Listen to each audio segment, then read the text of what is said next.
بسم الله الرحمن الرحيم لا حول ولا قوة إلا بالله العلي العظيم الحمد لله رب العالمين وصلى الله على سيدنا ونبينا أبي القاسم المصطفى محمد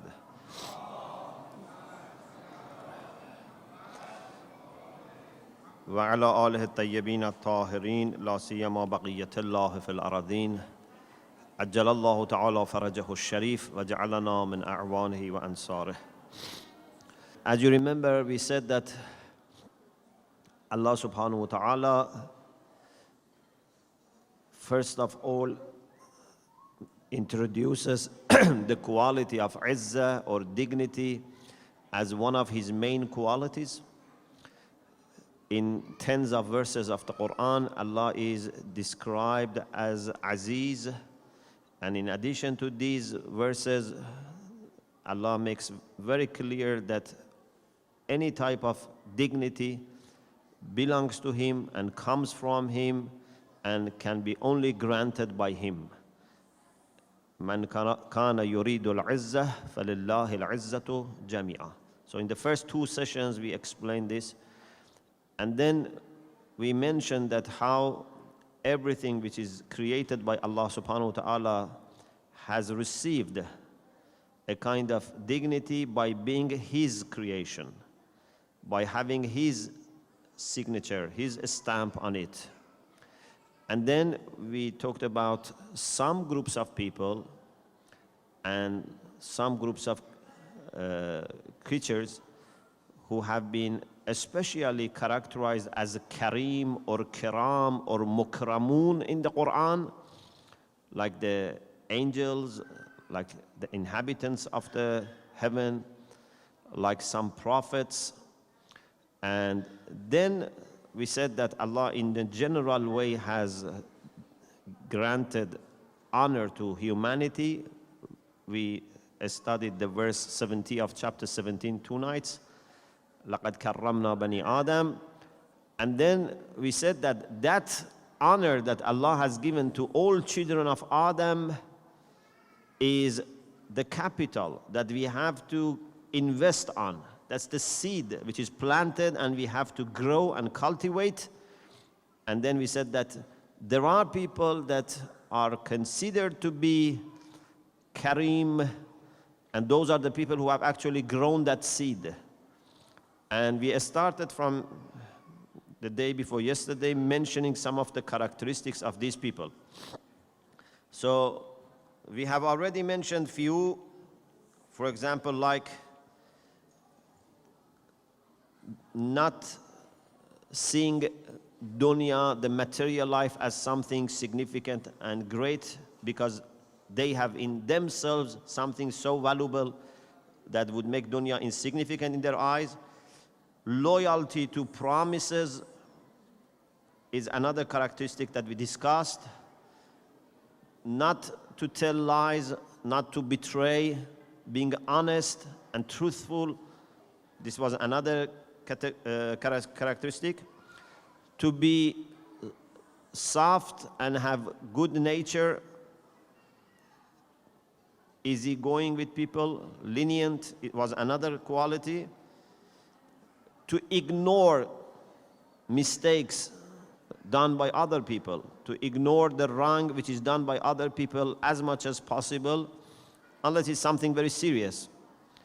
And we had this hadith from Amirul Mu'mineen as our last point, that Al-Karimu yataghafal wa yankhadi'. A person who is honorable is the one that sometimes pretends that he is heedless. He pretends that he didn't notice, he didn't understand, he didn't realize. Because if something wrong has happened and if he says, I knew that this has happened and I forgive you, then that person may feel embarrassed. Or may think that thing is not very important, he can do it again. So sometimes it's better just to pretend that you didn't know. And I explained that how sometimes for example, maybe children, your students may do small mistakes. If for every mistake you want to tell them that I understood and you have to correct yourself, then they may lose their courage or they may be very disappointed, then they don't listen to you. So sometimes you have to just ignore and overlook and pretend that you didn't notice. Unless something big comes in, then you have to be clear. So it says, يَتَغَافَلْ وَيَنْخَدِعْ. It means that he lets people to deceive him.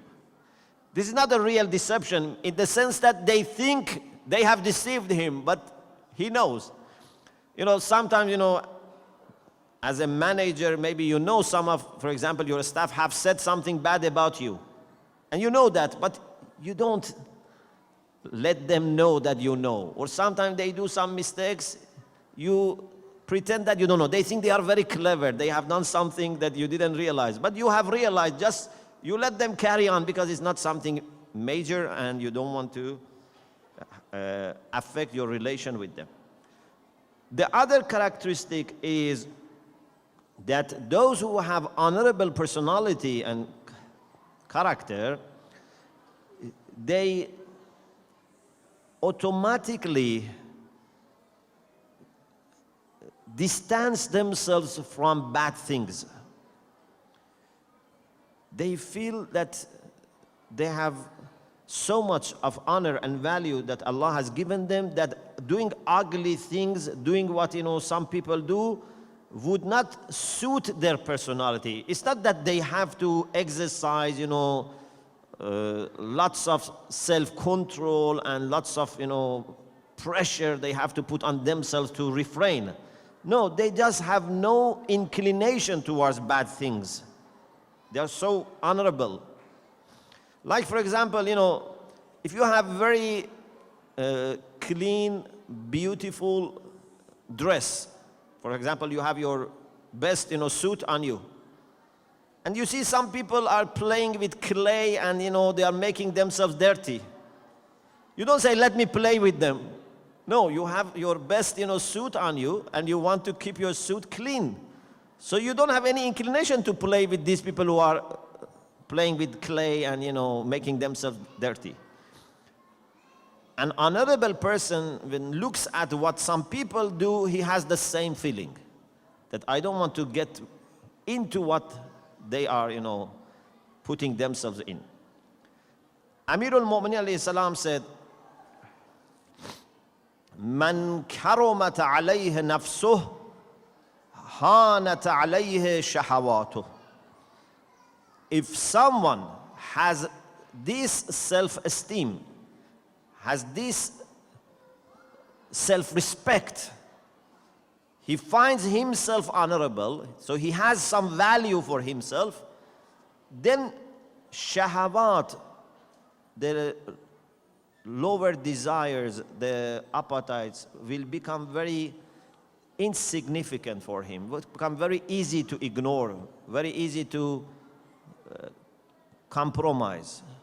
So he doesn't need to go after them. حانت عليه شهواته. In another hadith, أكرم نفسك عن كل دنية وإن ساقتك إلى الرغائب. Respect yourself, honor yourself with respect to any mean action, any bad action. If you honor yourself, it means that you protect yourself. You don't let to be affected by that mean thing. وَإِن سَاقَتْكَ إِلَى الرَّغَائِبِ. Although that may be leading you towards something that you may have desire for. Maybe it brings some pleasure, some joy, but that is not endurable.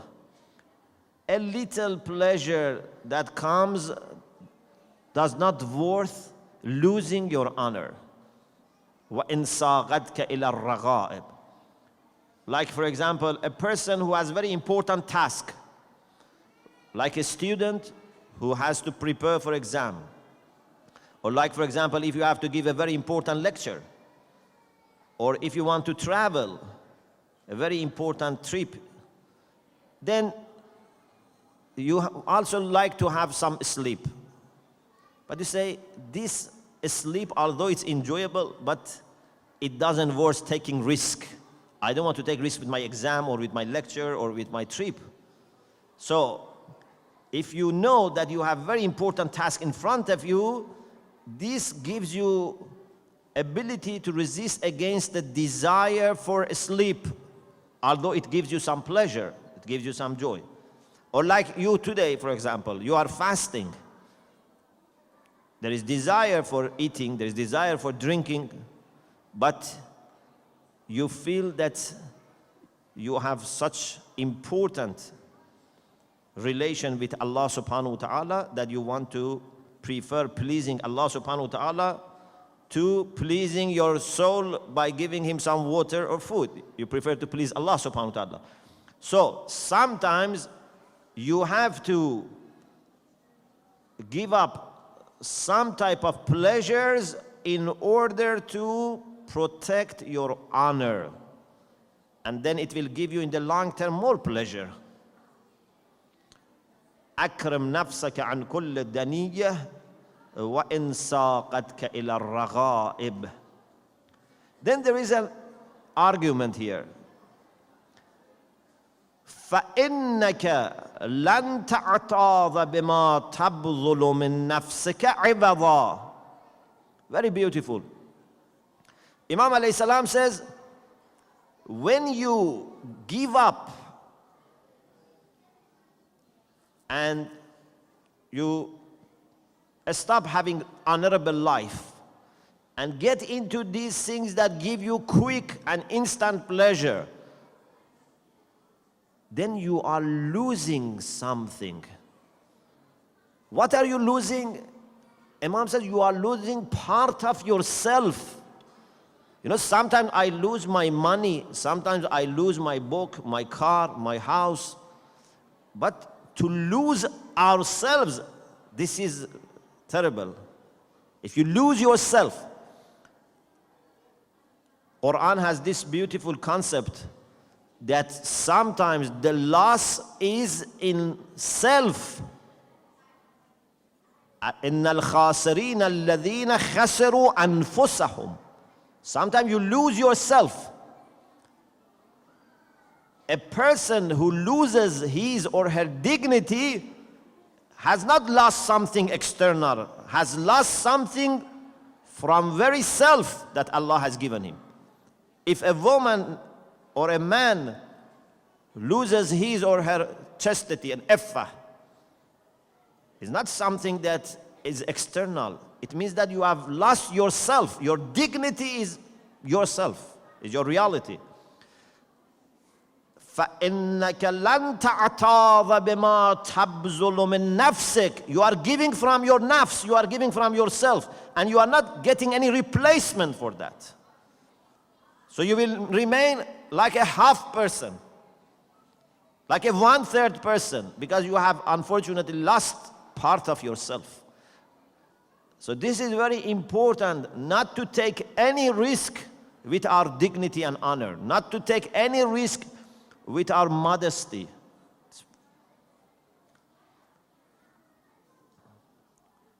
The other characteristics of those who are honorable is that they are very patient. Those who have dignity, they know that they have to be patient. Those who are not very strong in their personality, those who are not very determined, small difficulties can challenge them and make them, surrender.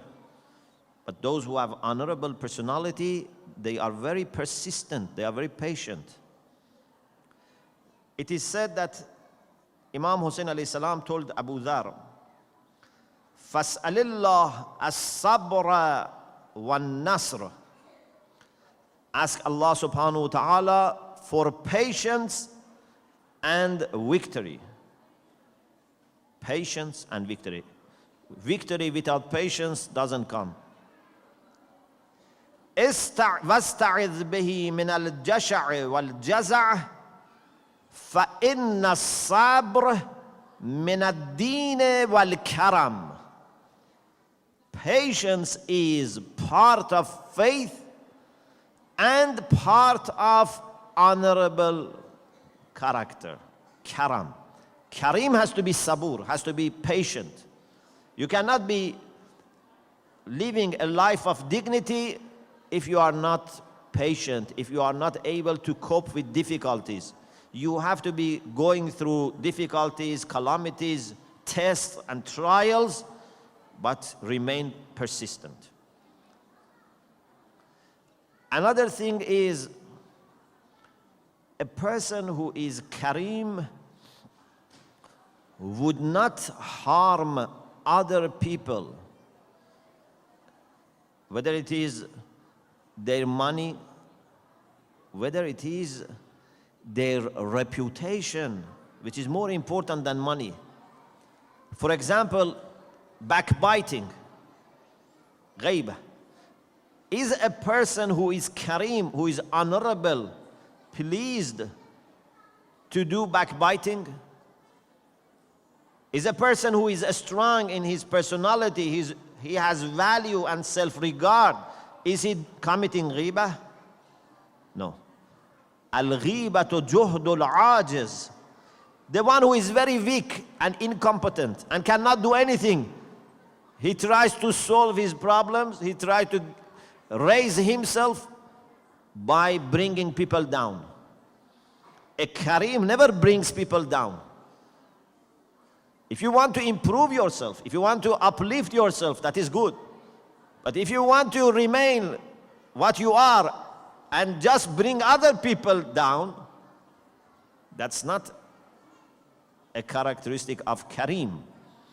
So Karim never does anything to harm people, especially when it comes to their honor, to their reputation, to their fame, to their respect in the society. Another characteristic of Karim is that he doesn't let people to control him, to enslave him. He refuses to serve people who want to control him. You can serve people, but according to your own decision. I want to serve you, I want to help you, no problem. But if they demand my service by enslaving me, and they want to treat me as their servant, as a slave, they want to take away from me my freedom, this conflicts honor, this conflicts dignity. Amir al-Mu'minin alayhi salam said, لا تكن عبد غيرك قد جعلك الله حرا. We very much emphasize on being a servant of Allah, because being a servant of Allah gives us honor. Ilahi kafa bi izzan an akuna laka abda. It suffices me as a source of honor to be your servant. Being a servant of Allah is the most natural thing that we can do, and is the most honorable thing that we can do. But apart from Allah subhanahu wa ta'ala, no one should expect our total submission, our total service, servitude. No.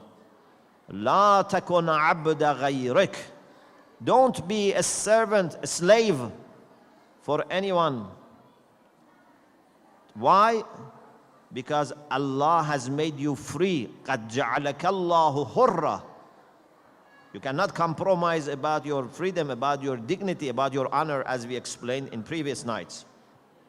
So a person who is honorable, he helps, he is very kind, but he is careful. When it reaches the point that people want to take advantage, and they want to demand too much, and they want to damage his honor and dignity, he says, sorry, I have been helping you based on my own desire and wish, but I don't let you to control me and to demand me and dictate. Another thing is that a person who is honorable is very careful with temptations and expectations, especially expectations from people. One of the things which is very destructive is that I expect from people to give me, to help me. This tama', this desire for benefiting from people is very destructive. Even if, for example, I always expect my father to help me. I want to marry, I expect my father to pay for it. I want to buy a house, I expect my father to buy for me a house. This means that I can never become independent. And this also means that I would put pressure on my father, and I will never be satisfied because I always want something more. If you want to love people, and if you want to be loved by people, don't expect from them. قطع الطمع عما في أيدي الناس. What people possess is their possession.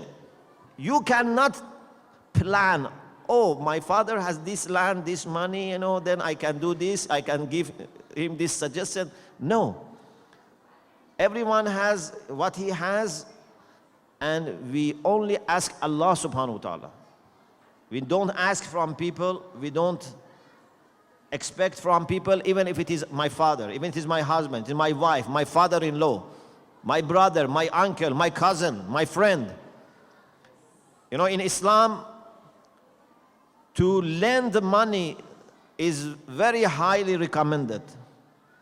To give gharzul hasana is very highly recommended. But to ask people to lend you money, to borrow money is very disliked. It's makruh. If you are not very, very desperate, even don't ask money as loan, because this is damaging your dignity. Why I should go to someone and say, please lend me money. I want to borrow money from you. If people come to me and ask for money, it's good, mustahab. But for me to go and ask for money, this is makruh. Even if it is my father, if it is my uncle, my, father-in-law, when you have honor and dignity, you rely on your efforts, you stand on your feet and trust Allah subhanahu wa ta'ala. Amirul Mu'mineen alayhi salam said, Azra bin nafsihi man istash'ara tama'. If you let tama', if you let these expectations and demands from people to take over, then you will humiliate yourself. You will lose your dignity and honor.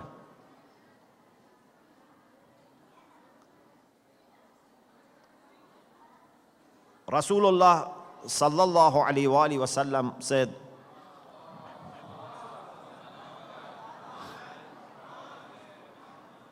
"Utlubul hawaij bi'izzatil anfus."